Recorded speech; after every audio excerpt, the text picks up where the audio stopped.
자, 우리 모두는요, 얼마 전 아프가니스탄 정권이 탈레반에게 넘어갔다는 소식을 들었습니다. 자, 그리고 이 때문에 지금 전 세계 사람들이 아프가니스탄 국민들을 걱정합니다. 특히 여자들을 걱정합니다. 왜죠? 20년 전에요, 탈레반이 통치할 때 벌어진 그 끔찍한 일들을 너무도 잘 알고 있기 때문입니다. 자, 지금 그곳은요, 완전 공포의 도가니입니다. 심지어 그것을 탈출하려고 비행기에 매달린 사람들이 공중에서 떨어지는 참것까지 벌어졌습니다. 자, 나라가 이 지경이 될 때까지 지도자들은 뭘 했는지 모르겠습니다. 자, 지금 그 나라 대통령은요, 여러분도 아시다시피 혼자만 쏙 빠져나갔습니다.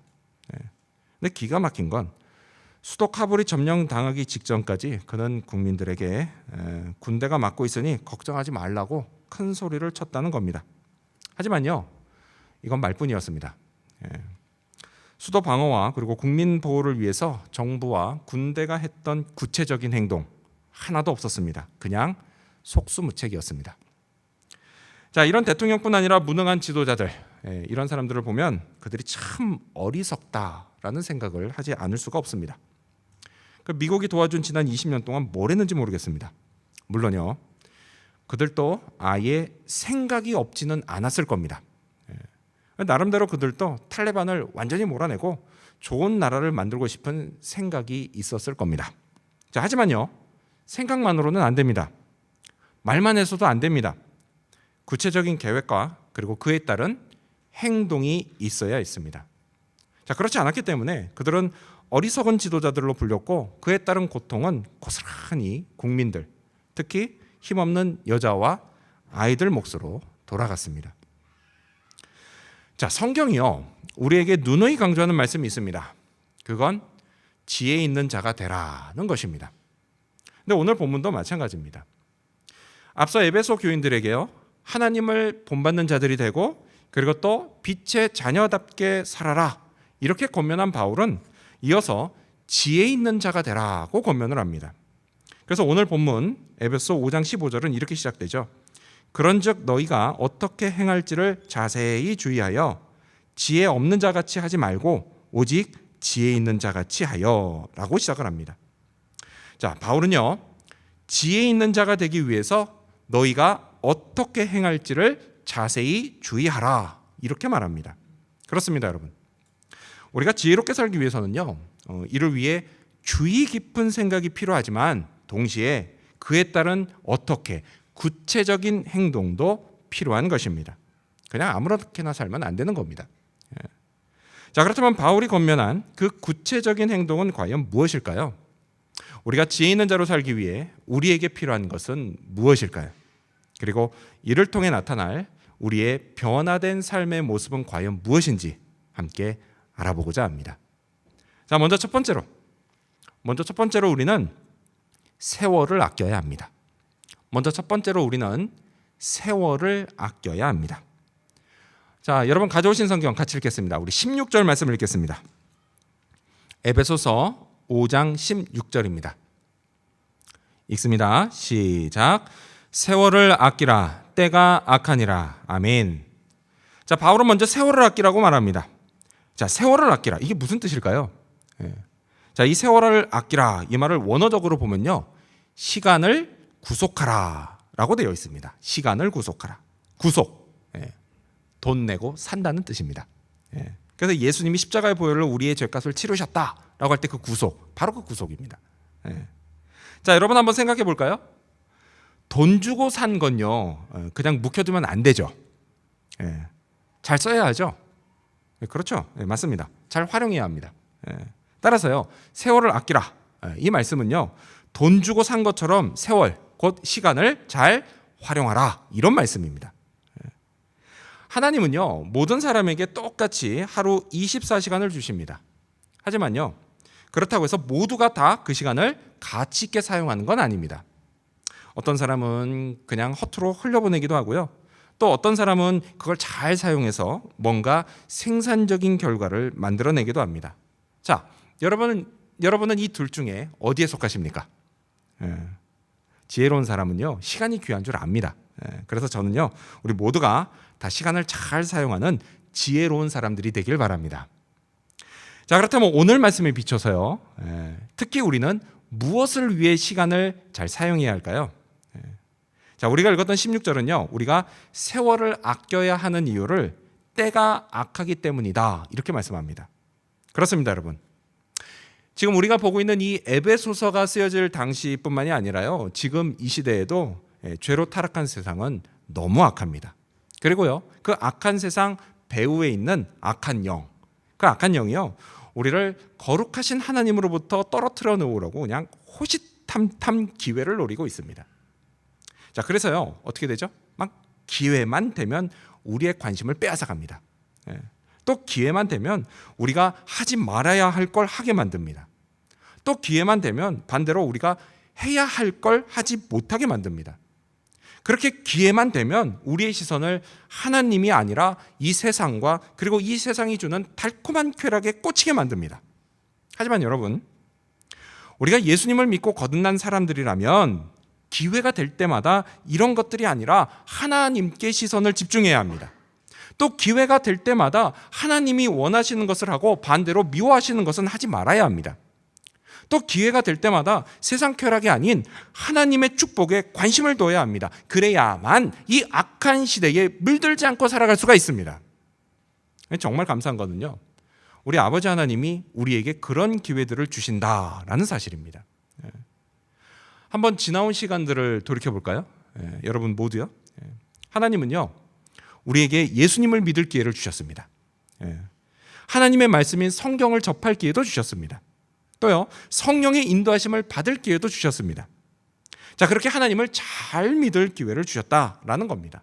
그래서요, 우리가 이 악한 세상에 빠져서 고생하지 않고 하나님의 축복을 받는 행복한 인생을 살 기회를 주셨습니다. 그렇다면 여러분, 우리가 이 기회들을 잘 잡아야 하지 않겠습니까? 성경은요, 우리에게 이렇게 말씀합니다. 우리 스크린 보시면서 읽어볼까요? 이사야 55장 6절입니다. 시작. 너희는 여호와를 만날 만한 때에 찾으라.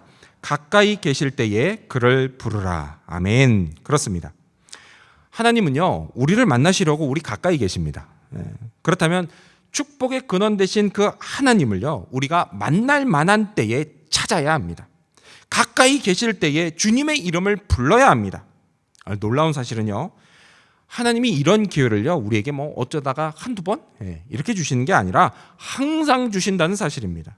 이를 위해서 하나님은 어떻게 하셨죠? 예수님이 우리 안에 계십니다. 우리 안에 계세요. 그리고 성령이 우리와 함께 하십니다. 여러분, 이게 얼마나 감사한 일인가요? 그렇다면 우리는 어떻게 해야 돼요? 이 기회를 반드시 잡아야 합니다. 하지만 너무 안타까운 건요, 우리가 기회를 잘 잡지 못한다라는 사실입니다. 왜 그럴까요? 왜 기회를 잘 잡지 못할까요? 이건 축복의 기회인데도 말이죠. 제가 어릴 적에요, 저희 집이 좀 살았습니다. 좀 산 집의 그 특징이 뭐죠? 집에 무슨 전집들이 많이 있다는 거예요. 저희 집에 있던 전집들 중에 뭐가 있었냐면은 위인 전집이 있었습니다. 위인 전집. 자, 근데 그때 그 전집에 있던 위인들은요, 뭐 다 기억나진 않아요. 근데 유독 기억나는 한 사람이 있습니다. 그리고요, 특히 이 사진이 기억납니다. 여러분 누군지 아시겠어요? 아시는 분 아시는군요. 바로 토머스 에디슨입니다. 더 이상 설명이 필요 없는 이 시대 최고의 발명왕입니다. 자, 여러분 이분한테 감사하셔야 됩니다. 뭐 별로 이렇게 뭐 감동이 없으신데요. 여러분, 우리가 이 전등 아래 살고 있는 이상요, 우리는 이 에디슨에게 평생 신세를 지고 살고 있는 겁니다. 이분이 발명하셨어요, 전등을. 자, 그런데요, 이 에디슨이 했던 유명한 말이 있습니다. 그게 뭐냐? 바로 이거예요. 많은 사람들이 기회를 놓치는데 그 이유는 기회가 작업복을 입고 온 일거리처럼 보이기 때문이다 라는 말을 했습니다. 자, 근데 여러분, 하나님을 만날 기회도 마찬가지 아닐까요? 많은 사람들이요, 그 기회를 잡는 걸 부담스러운 일거리쯤으로 생각한다라는 것입니다. 자, 그렇게 일로 생각하기 때문에요, 귀찮아합니다. 그래서 안 할 수만 있다면 참 좋겠다 이런 생각을 합니다. 그 뭐 일은요, 하면 돈이라도 생기죠. 근데 이런 건 돈도 생기지가 않아요. 그래서요, 실은 어쩌면 일보다 더 부담스럽게 생각하는 것일 수도 있습니다. 하지만 여러분, 기회가 뭡니까? 기회가.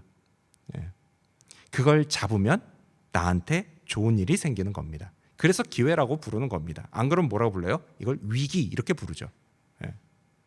여러분, 돈 벌 기회라고 하지 돈 벌 위기라고 합니까? 아니죠. 기회는 좋은 거예요. 마찬가지로요. 하나님을 만나는 것, 여러분 그것도 기회입니다. 축복을 받을 기회이지 여러분 이게요 나한테 무슨 나쁜 일이 생길 위기가 아니라는 겁니다. 여러분 하나님 만나면요 무조건 좋은 일이 생깁니다. 아멘. 물론 과정은 좀 힘들 수 있어요. 힘들 수 있지만 그러나 결과는 언제나 만족입니다. 행복입니다. 평안입니다. 축복입니다. 따라서 여러분 시간을 잘 활용해서 하나님을 만나셔야 합니다. 축복의 기회를 잡아야 합니다. 하나님이 우리를 기다리십니다. 기회를 주십니다. 우리는 그저 하나님께 나아가서 하나님을 만나면 됩니다. 이를 위해 여러분의 하루 일과 중에 구체적으로 따로 시간을 내어서 하나님을 만나시기 바랍니다. 짧게라도 말씀을 묵상하고 기도하는 시간을 확보하시기를 바랍니다. 이렇게 기회를 꾸준히 잡으면 여러분은 인생이 달라지는 걸 경험하게 될 것입니다. 축복의 삶을 살게 될 것입니다. 행복을 맛보게 될 것입니다. 내 인생에도 드디어 빛이 비추는구나 이걸 경험하시게 될 것입니다. 여러분 이 사실을 믿으셔야 합니다. 왜냐하면요 성경이 그렇다고 말씀하시기 때문입니다. 또 성경에 그런 인생을 산 증인들이 허다하게 나오기 때문입니다. 그들이 바로 저와 여러분의 인생 모델이라는 사실을 믿으시기 바랍니다. 이 땅에서 한 번뿐인 인생이라면 좀 다르게 살아야 되지 않겠습니까? 지혜롭고 가치 있는 인생을 살아야 하지 않겠습니까? 이를 위해 여러분 하나님을 붙드시기 바랍니다. 세월을 아끼시기 바랍니다. 시간을 활용하시기를 바랍니다. 기회를 잡으시기 바랍니다. 이를 통해서 인생의 걸음이 하나님께 받는 축복으로 아름답게 수놓아지는 저와 여러분이 되시기를 축원합니다. 지혜 있는 자로 살기 위해서 두 번째로 우리는 성령 충만을 받아야 합니다. 두 번째로 우리는 성령 충만을 받아야 합니다. 자, 우리 18절 말씀 읽겠습니다. 여러분 성경 보시면서요. 18절입니다. 시작. 술 취하지 말라. 이는 방탕한 것이니 오직 성령으로 충만함을 받으라. 아멘. 자, 계속해서 바울은 술에 취하지 말라고 권면합니다. 자, 그런데 여러분 오해하지 마십시오. 절대 오해하시면 안 됩니다. 자, 그렇다고 해서 이 말씀이 안 취할 만큼만 마시면 된다 이런 뜻이 아닙니다. 그 경험 있는 분들은 아시겠지만요. 일단 술이 들어가기 시작하면 어떻게 돼요? 안 취할 만큼만 마시는 게 이게 말처럼 쉬운 일이 아닙니다. 그 경계가 애매해요. 그래서 10중 8구 넘어갑니다. 저도 일반대 출신이기 때문에 경험이 있거든요. 자, 그래서 우리 신앙 선배들이 어떻게 했죠? 이게 너무 애매해서 어떻게 했나요? 성령의 전인 우리 몸을 술통으로 만들 수는 없지 않냐? 이렇게 하면서 아예 금주를 약속했습니다. 자, 그리고요, 이것이 한국 기독교의 좋은 전통으로 내려오고 있습니다. 여러분, 인습은 버려야 합니다. 그렇죠? 하지만요, 전통은 지켜야 하는 겁니다. 왜요?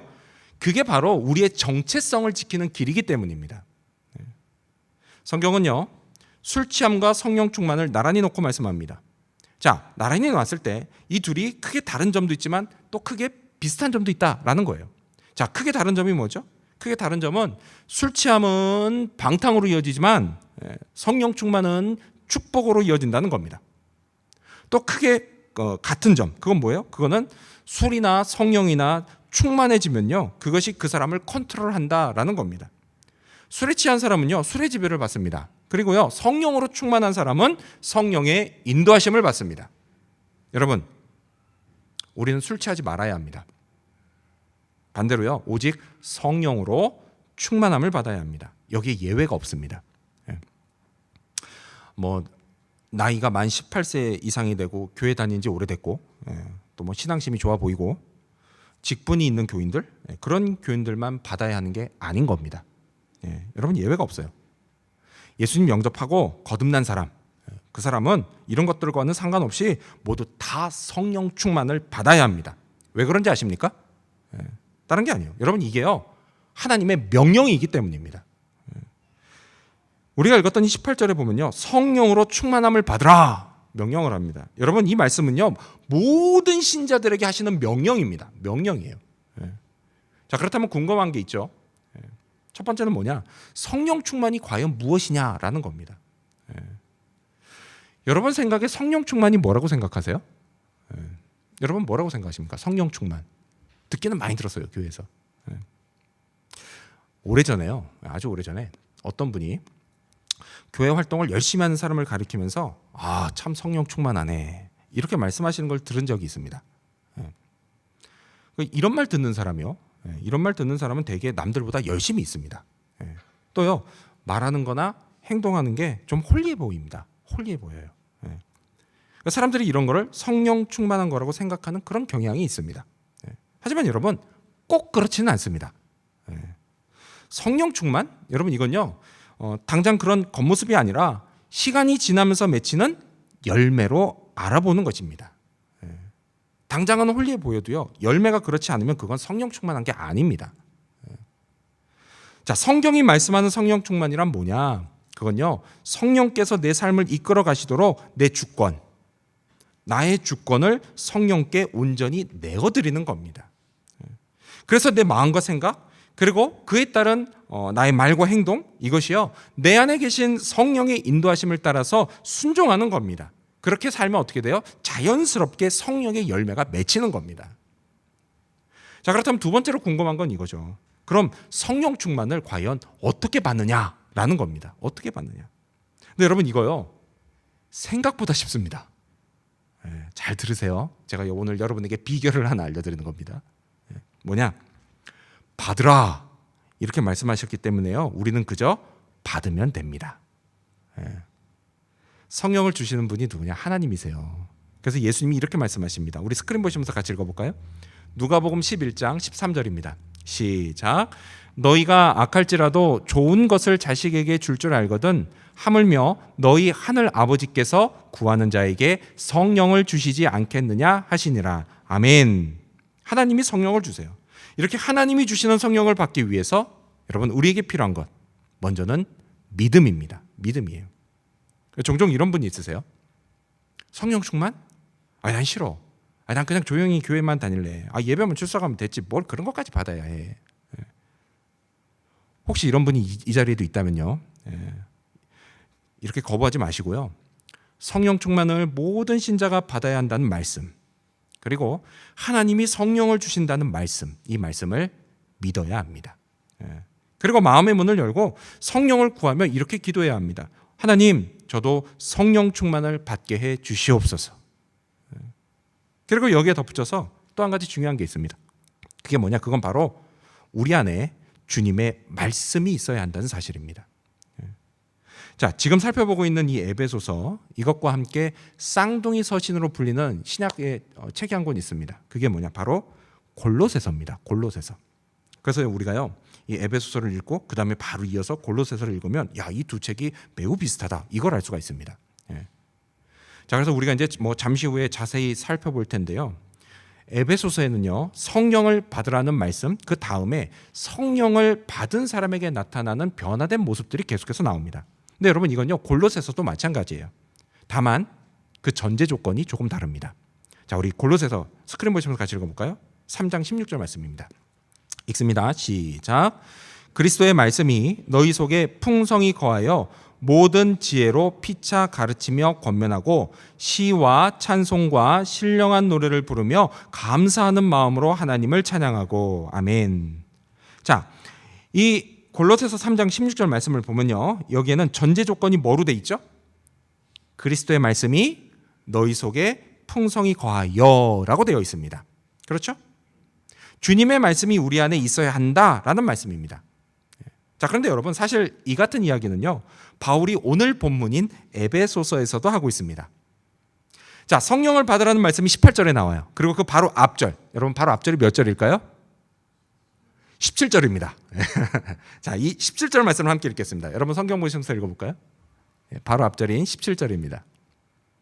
읽습니다. 시작. 그러므로 어리석은 자가 되지 말고 오직 주의 뜻이 무엇인가 이해하라. 아멘. 그렇죠? 주님의 뜻이 무엇인지 이해하라라고 합니다. 근데 여러분, 이해하려면 먼저 뭘 알아야 돼요? 당연히 주님의 말씀입니다. 그리스도와 그리스도를 통해 역사하시는 하나님의 말씀을 알아야 합니다. 자, 그렇기 때문에요, 성령 충만을 받기 위해 우리에게 필요한 노력이 있습니다. 그건 바로 주님의 말씀인 성경을 알아야 한다는 것입니다. 그리고 알기 위해서는 어떻게 해요? 읽어야 합니다.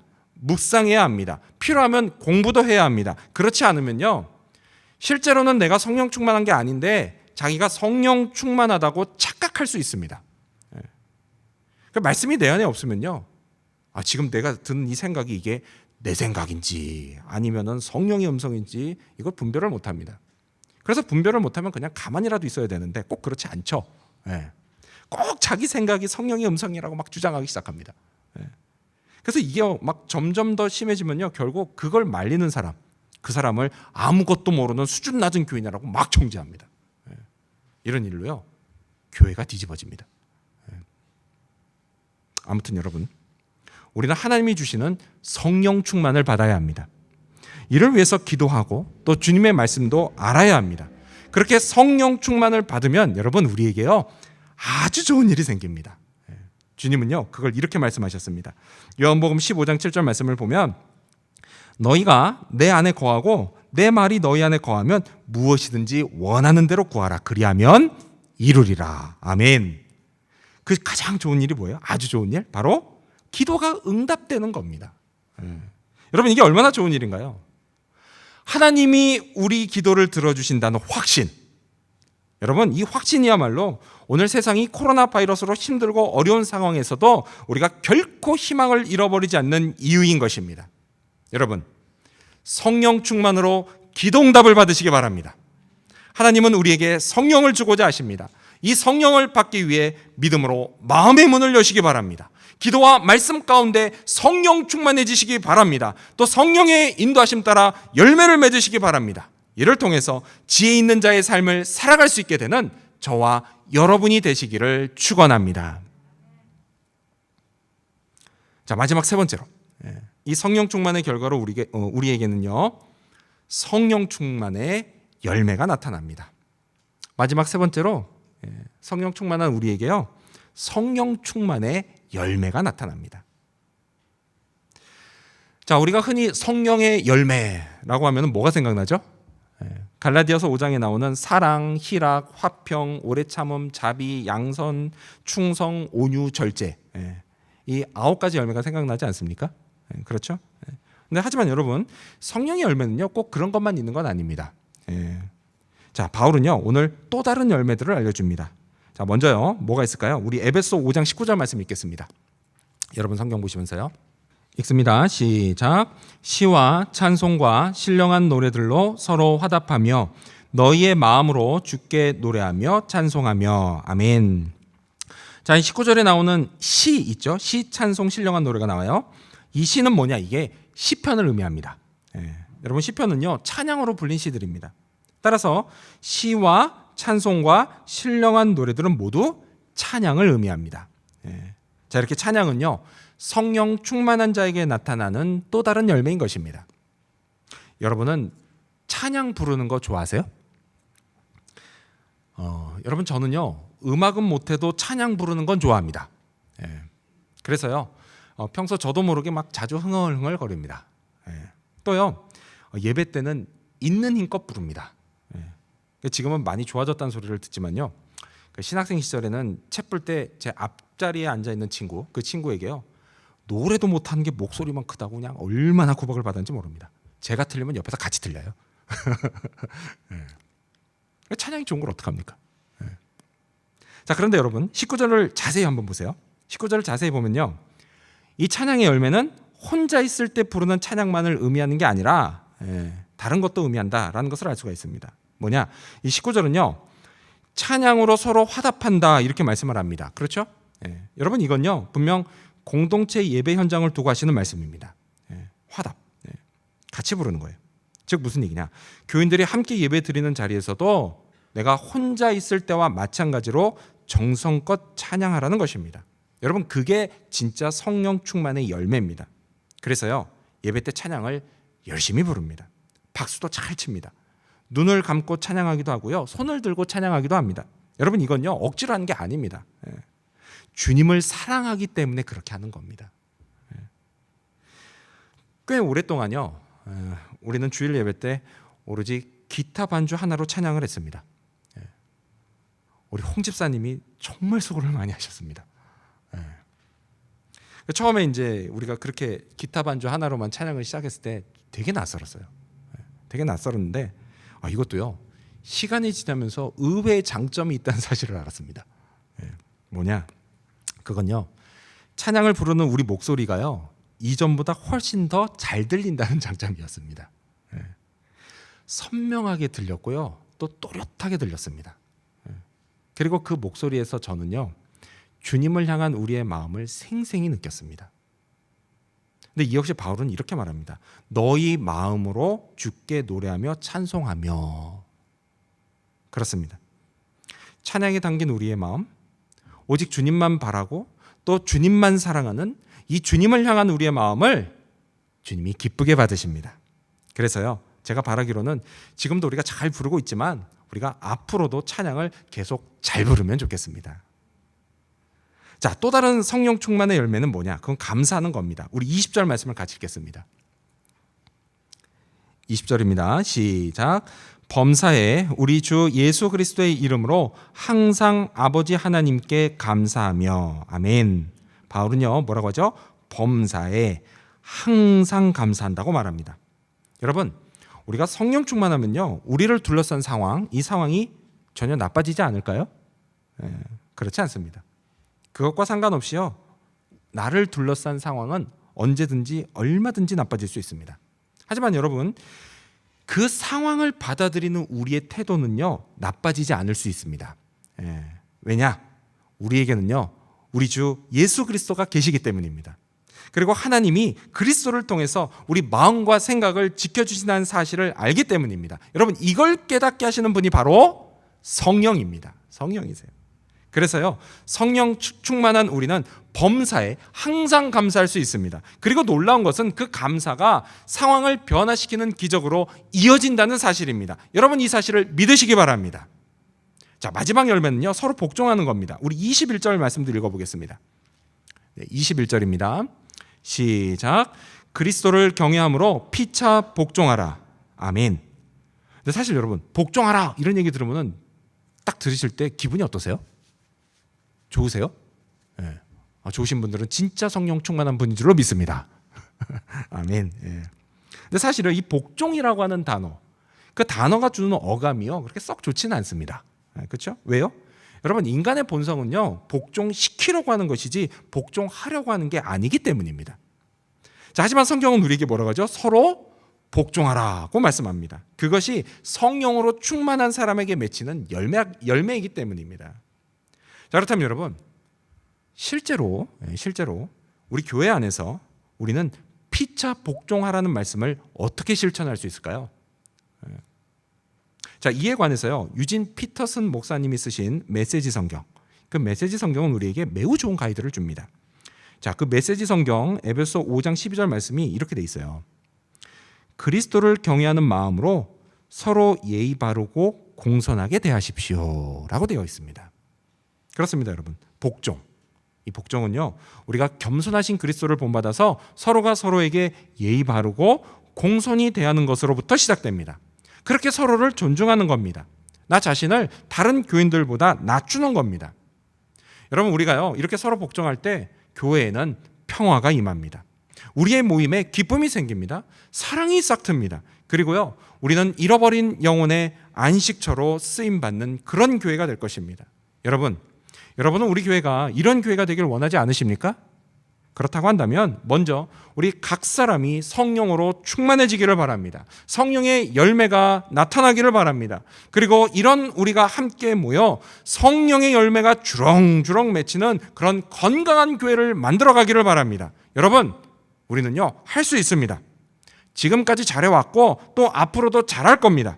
왜요? 하나님이 우리와 함께 하시면서 항상 우리에게 기회를 주시기 때문입니다. 여러분, 이 사실을 믿으시기 바랍니다.